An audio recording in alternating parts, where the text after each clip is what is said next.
Hello guys, आज का lecture शुरू करने से पहले वापस चलते हैं फर्स्ट चैप्टर पे।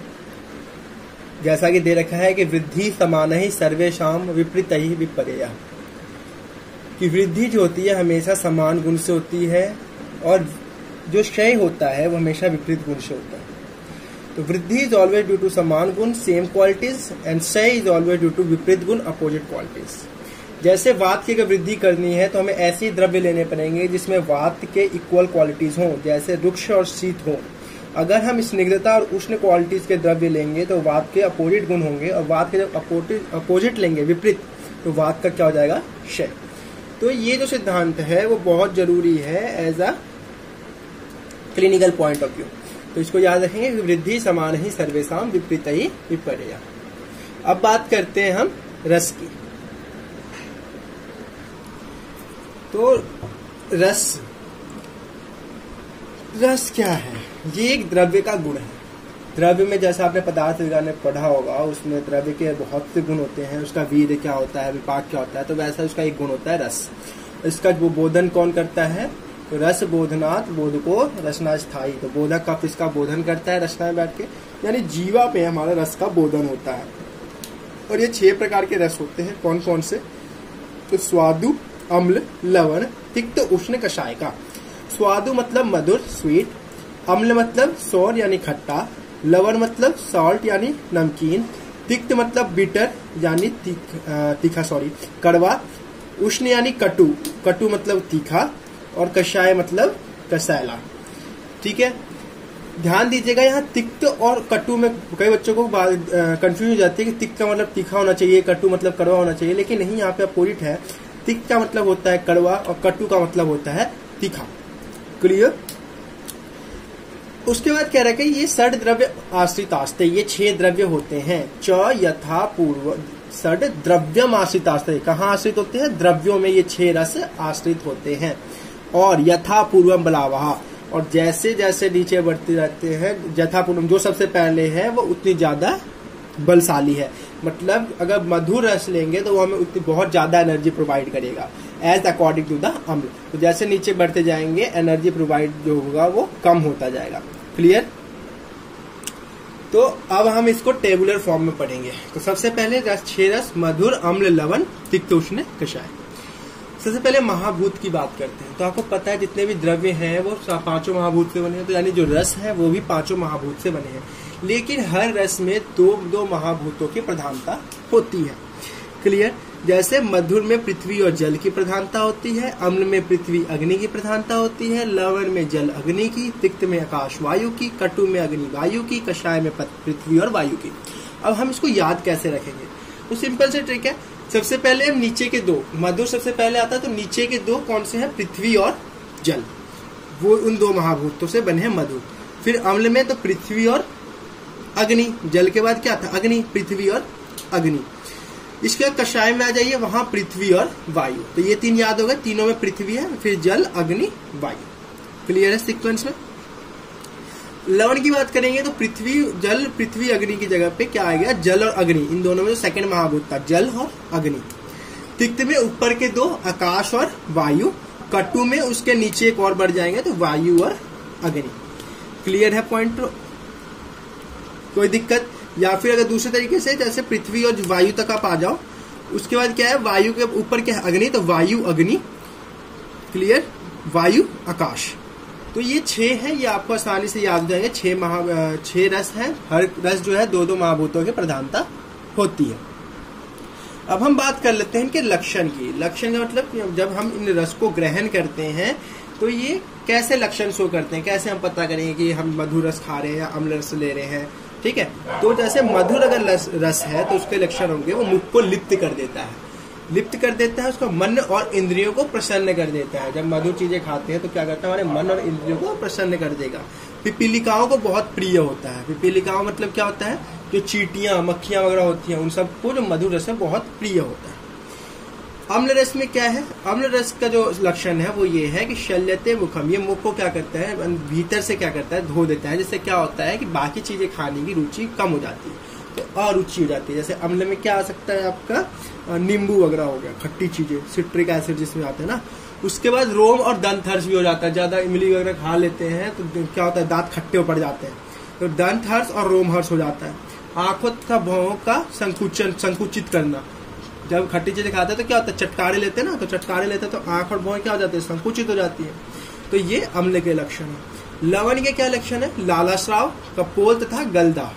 लालाश्राव मतलब मुख से पानी आना, कपोल और गलदा यानी हमारे इनर जो चिक रीजन है, गला और जो गाल है, वो दोनों में बर्निंग सेंसेशन होने लगती है।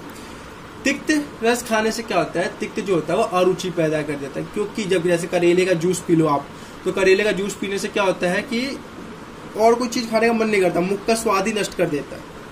ठीक है, तो ये तिक्त रस के लक्षण हो गए। कटु रस के क्या लक्षण है, ये जब कोई तीखी चीजें खा लो तो क्या होता है कि जीवा के अग्रभाग को उद्विग्न कर देना, यानी उसको क्या होता है, उत्साहित कर देता है, जलन महसूस होने लग जाती है, जीवा चिमचिमाहट पैदा हो जाती है।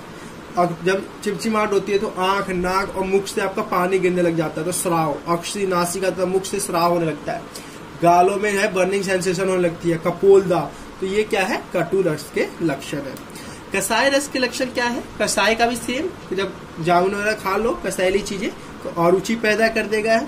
जब अरुचि पैदा कर देगा, दूसरा इसका है कंठ स्रोतो विबंध। जो कंठ स्रोत है यानी जो आपका अन्न प्रवेश करने वाला जो नली है, ठीक है, उसको कंठ स्रोतों में विबंध यानी उसमें रुकावट पैदा कर देता है। तो ये लक्षण है हमारे कसाय रस के। क्लियर। अब दोषों पर क्या प्रभाव पड़ता है, तो जैसा कि फर्स्ट चैप्टर में दे रखा है कि तत्राद्या मारुतम घनंती, तत्राद्या मारुतम घनंती त्रयस्तिक्तादय कफम कसाय तिक्त मधुराः पित्तमन्येत कुर्वते। यानी पहले 3 वात का शमन, बाद के 3 कफ का शमन, कसाय तिक्त मधुराः, ये पित्तमन्येत कुर्वते यानी पित्त का शमन करेंगे।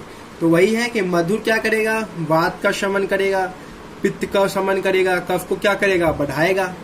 क्लियर। वात का अम्ल वात का शमन करेगा, पित्त और कफ को बढ़ाएगा। लवण क्या करेगा, वात का शमन करेगा, पित्त और कफ को बढ़ाएगा। तिक्त क्या करेगा, वात को बढ़ाएगा, पित्त और कफ का शमन करेगा। कटु वात को बढ़ाएगा, पित्त को बढ़ाएगा, कफ का शमन करेगा। कषाय वात को बढ़ाएगा, पित्त और कफ का शमन करेगा। तो ये उस श्लोक को अगर याद होगा तो ये आपको आसानी से याद हो जाएगा। अब हम बात करते हैं कर्म की। तो सबसे पहले मधुर की बात करते हैं। कर्म का मतलब ये क्या काम करेंगे। तो अगर आपको याद नहीं आता ना, तो इसको याद करने के लिए क्या तरीके हैं। सबसे पहले देखो ये कौन से वात को बढ़ाता है, कौन से पित्त को कम करता है, कौन से बात करो, कौन से दोष को बढ़ाता है तथा कौन से दोष को कम करता है, कौन से महाभूत से बना हुआ है। जब ये चीज याद होगी तो आप कर्म भी अपने आप ही डिसाइड कर लोगे, इसके लक्षण पता ही है। तो मधुर जो है वो क्या करता है, वात को शमन करता है, पित्त को शमन करता है, कफ को बढ़ाता है। जहां तक क्लियर। जब कफ को बढ़ाएगा तो क्या करेगा, बलदायक होगा। तो वही पहला क्या काम करेगा, बलदायक होता है।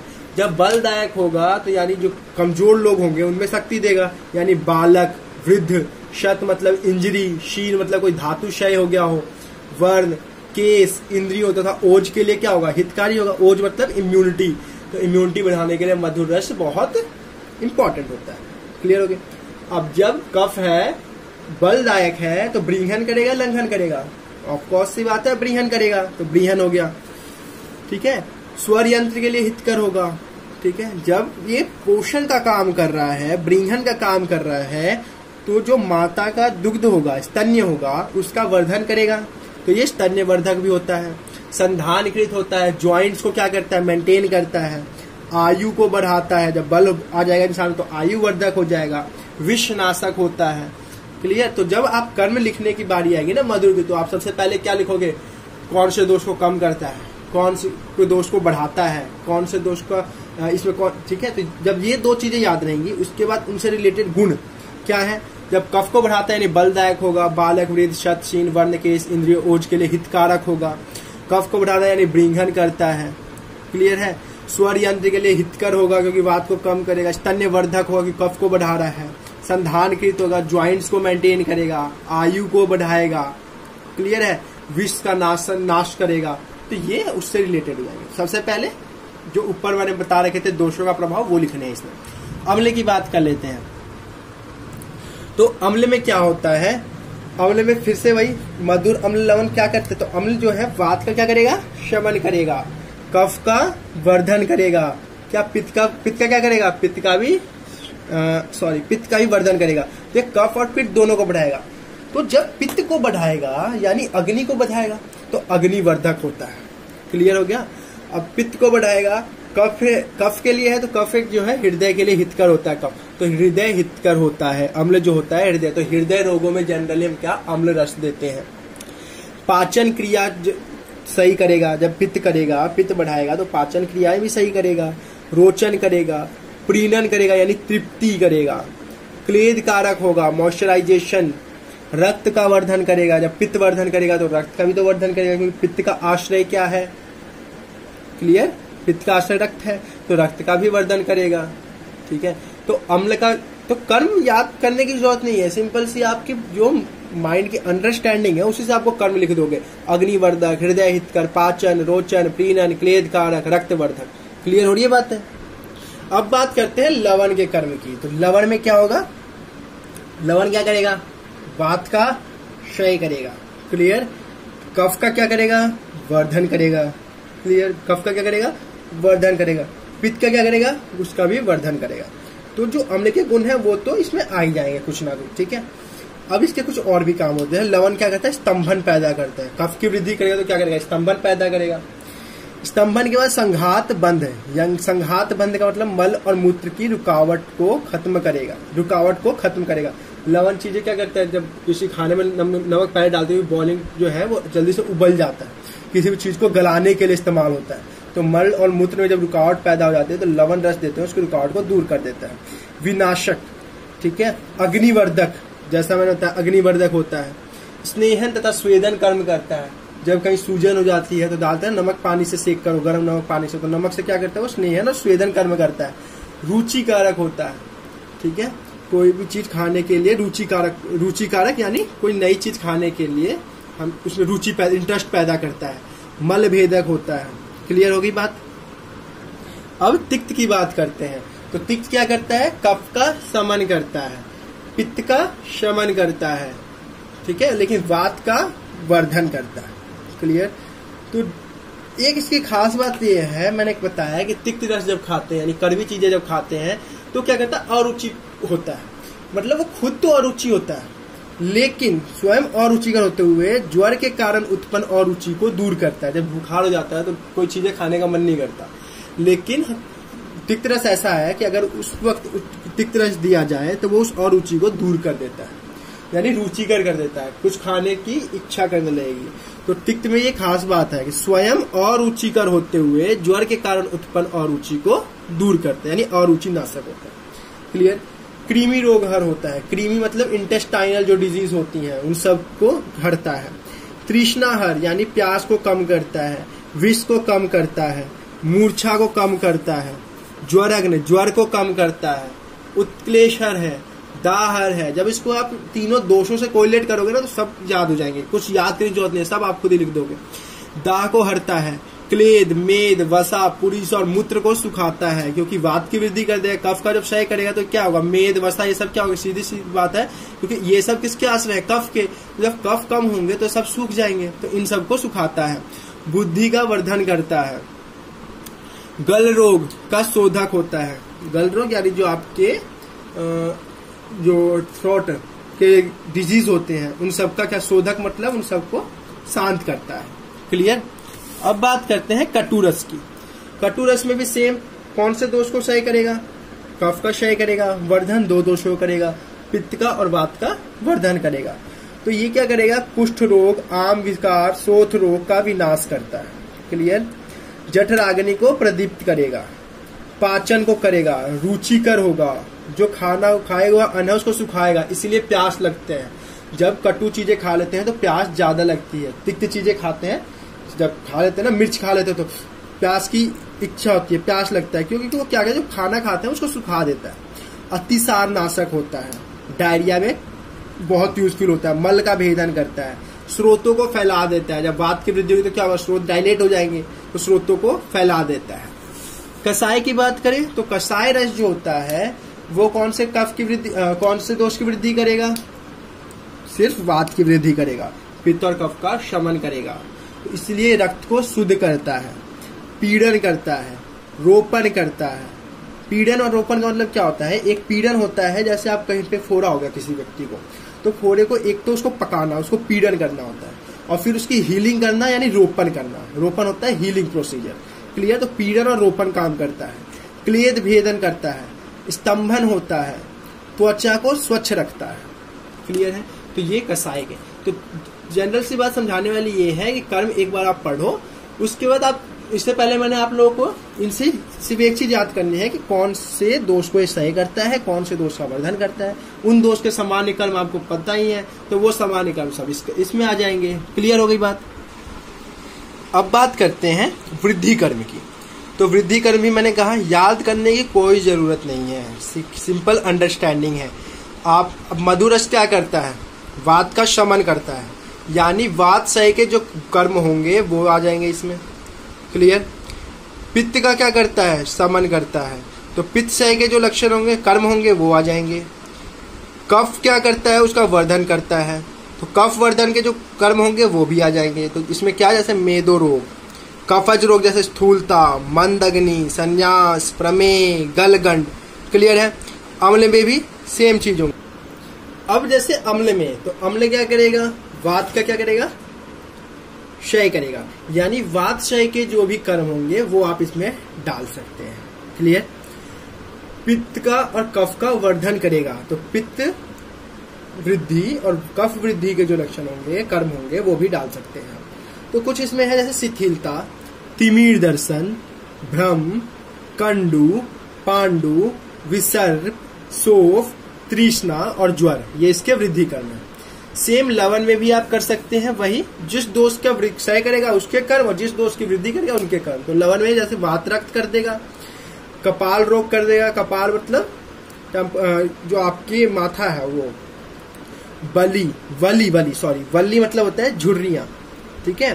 तृष्णा, कुष्ठ, विष, बल नाश कर देगा, नेत्र के लिए अहित करे। ध्यान रखिएगा जो लवन होता है, मेन बात, लवन जो होता है वो नेत्र के लिए अहितकर होता है, क्लियर। तिक्त की बात कर लें तो तिक्त जो है वो धातुओं का क्षय करता है तथा वात व्याधि उत्पन्न करता है, क्योंकि वात की वृद्धि करे तो वात व्याधि उत्पन्न करेगा।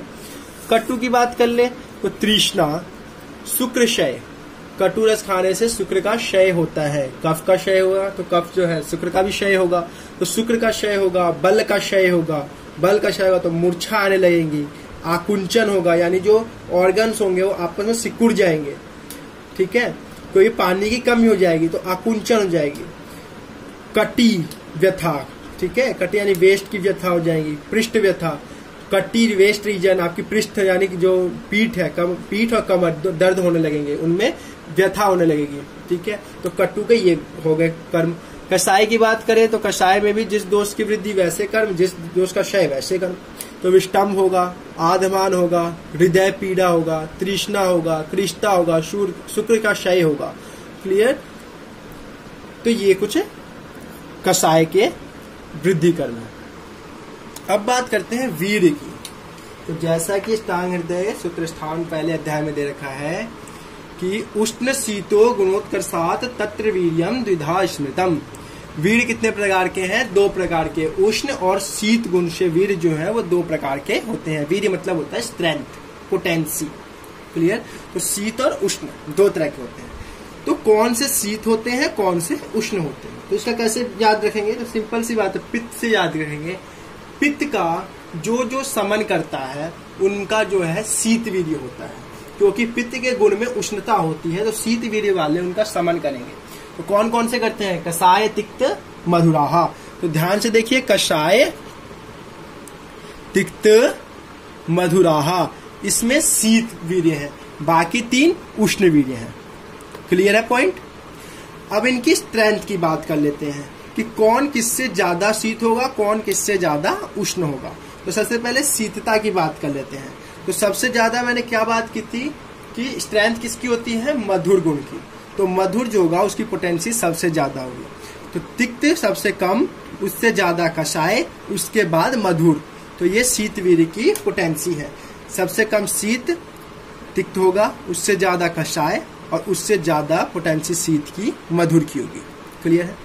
अब उष्णता की बात कर लें तो उष्ण में जो कटु है, कटु से ज्यादा उष्ण हमारा अम्ल है, अम्ल से ज्यादा उष्ण हमारा लवण है। कटु, अम्ल और लवण ये सीक्वेंस है उष्णता का, ठीक है। और तिक्त, कषाय, मधुर ये सीक्वेंस है शीतवीर्य का। क्लियर है। अब बात कर लेते हैं दूसरे गुण की, रुक्ष और स्निग्ध गुण। रुक्ष और स्निग्ध गुण की बात कर लेते हैं। तो पहले तीन मधुर, अम्ल और लवण ये स्निग्ध होते हैं। तिक्त, कटु, कषाय रुक्ष होते हैं। क्लियर है। क्यों? मधुर, अम्ल और लवण जो है वात का शमन करते हैं, यानी वात के अपोजिट गुण होंगे, यानी स्निग्ध गुण होगा। तो ये मधुर, अम्ल, लवण जो है स्निग्ध होते हैं। तिक्त, कटु, कषाय रुक्ष होते हैं। और इनकी पोटेंसी जैसे आगे बढ़ते जाते हैं कम होती जाती है, क्योंकि जो ज्यादा स्निग्धता होगा उसमें बलकारी उतना ज्यादा होगा। तो मधुर से क्योंकि हम आगे बढ़ते हैं तो बलकारी कम होता जाता है, तो स्निग्धता कम होती जाएगी। स्निग्धता 3, 2, 1, फिर रुक्षता बढ़ती जाएगी, ठीक है। तो इसी सीक्वेंस में क्लियर है ये। अब बात करते हैं गुरु और लघु गुण की। गुरु और लघु गुण में क्या है कि कौन से गुरु होते हैं, कौन से लघु गुण होते हैं। तो गुरु में हमारे पास है जो मधुर और अम्ल, तो गुरु और लघु में बात करें तो गुरु कौन कौन से हैं? मधुर, लवण और कषाय, ये गुरु द्रव्य है, वो गुरु रस है। इनके इन रस में जो गुण का जो गुरु गुण है वो ज्यादा है। किसमें? मधुर में, लवण में और कषाय में। सीक्वेंस क्या है? तो लवण, कषाय और मधुर। सबसे ज्यादा गुरु कौन होगा? मधुर। क्लियर है। जो लघु है, अम्ल, तिक्त और कटु, ये लघु है। अम्ल, तिक्त और कटु क्या है? लघु है। इनका सीक्वेंस क्या है? अम्ल, कटु और तिक्त। तो ये सीक्वेंस आपको याद होने चाहिए। कौन सीक्वेंस याद ना हो मे बी, बट आपको ये याद होने चाहिए कौन से शीत वीर्य है, कौन से उष्ण वीर्य है, कौन से रुक्ष गुण है, किसमें स्निग्धता गुण है, किसमें गुरु गुण है, किसमें लघु गुण है। ठीक है। अब विपाक की बात कर लें तो विपाक बता रखा है, त्रिधा विपाको द्रव्यस्य स्वादु, अम्ल, कटु, कात्व। कहा 3 विपाक होते हैं द्रव्यों के, स्वाद, अम्ल और कटु। ये विपाक होता क्या है? एक तो रस जो है, जो रसना पे हमारा बोधन होता है वो रस होता है। अब अन्न के पाचन करने के बाद जो रस बनता है, ठीक है, वो विपाक कहलाता है। तो वो 3 होते हैं, मधुर, ठीक है, कषाय, तिक्त और मधुरा। ये 3 होते हैं ना, सॉरी, कषाय, तिक्त, मधुर, आई एम रॉन्ग। त्रिधा विपाको द्रव्यस्य स्वादु, अम्ल, कटु, कात्मकः। तो अब मधुर और लवण रस का जो विपाक होता है वो स्वादु होता है, यानी मधुर होता है। अम्ल रस का जो विपाक है वो अम्ल है। तिक्त, कटु और कषाय का जो विपाक है वो कटु है। क्लियर है विपाक। अब हम बात करेंगे अपवाद की। अपवाद मतलब एक्सेप्शंस, मतलब मधुर रस उन कैटेगरी में होते हुए भी उनकी कुछ प्रॉपर्टीज उनसे अलग होती है। जैसे पहली बात कर लेते हैं मधुर रस की। तो मधुर रस का जनरल काम क्या है? कफ कारक होता है, कफ की वृद्धि करता है। लेकिन उनमें कुछ है जैसे जीर्णशाली, मुद्ग मतलब मूंग, यव जव, मधु, धू मतलब गेहूं, सफेद मिश्री और जांगल मांस। जांगल देश के मांस जो होते हैं वो कफ कारक नहीं होते। मतलब ये मधुर रस तो होता है इनके में, लेकिन ये कफ कारक नहीं होते। क्लियर। वैसे ही अम्ल रस की बात करें तो अम्ल रस जितने भी हैं वो पित्त कारक होते हैं, एक्सेप्ट दार्डिम एंड आमलक। दार्डिम मतलब अनार एंड आमलक मतलब आंवला। ये 2 अम्ल रस होते हुए भी पित्त कारक नहीं होते। लवण रस की बात करें तो दे ऑल आर नेत्र और हितकर, एक्सेप्ट सेंधा नमक। सेंधा नमक नेत्र के लिए हितकर होता है। तिक्त रस में, तिक्त रस जो है वीर्यनाशक और वात कारक होता है, except the Amrita and Patol. अमृता गुडुचि को बोलते हैं, पटोल परवल को बोलते हैं। कटु रस ऑल आर वीर्यनाशक एंड वात कारक एक्सेप्ट शुंठी, पीपल एंड लहसुन। ये इनमें कटु रस होते हुए भी ये इनसे भी अलग होते हैं, ये वीर्यनाशक और वात कारक नहीं होते। कषाय रस शीतवीर्य और स्तंभन करते हैं, एक्सेप्ट द अभय। ठीक है, अभय जो है उसमें कषाय रस होता है लेकिन वो शीतवीर्य और स्तंभन नहीं करता। तो ये इनके अपवाद की बात रही। तो आज हमने रस कंप्लीट कर लिया। तो आपका जो 10th चैप्टर है रस भेद्य अध्याय वो समाप्त हो गया। रस भेद्य अध्याय के लिए सिर्फ ये पूरा चैप्टर पढ़ना है। क्लियर। तो आज के लेक्चर के लिए इतना ही। That's all. Thank you.